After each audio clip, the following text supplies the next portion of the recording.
ভুল করেও মানিব্যাগে এই 4টি জিনিস রাখবেন না, তা না হলে আপনার মানিব্যাগে আর কখনোই টাকা আসবে না, বরং আপনি আরো ঋণে ডুবে যাবেন। কি সেই জিনিস, সেটা জানার আগে যারা মন থেকে বিশ্বাস করেন বিপদে পড়লে রক্ষা করবেন প্রভু শ্রীরাম, তারা লাইক করে কমেন্টে জয় শ্রীরাম লিখে দিন।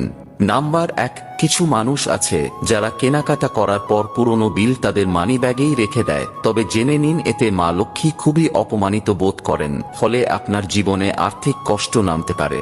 নাম্বার 2, মানিব্যাগে কখনোই ভগবানের ছবি রাখা উচিত নয়। শাস্ত্রবিদরা বলছেন মানিব্যাগে ভগবানের ছবি রাখলে ঋণের বোঝা মাথায় চেপে যায়।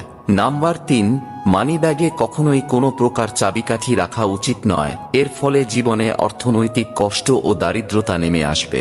এবং নাম্বার 4, মানিব্যাগে ভুলেও কখনো আপনার স্বর্গীয় আত্মীয় স্বজনদের ছবি রাখবেন না, কারণ বাস্তুশাস্ত্র মতে এই কাজ খুবই অশুভ বলে মনে করা হয়।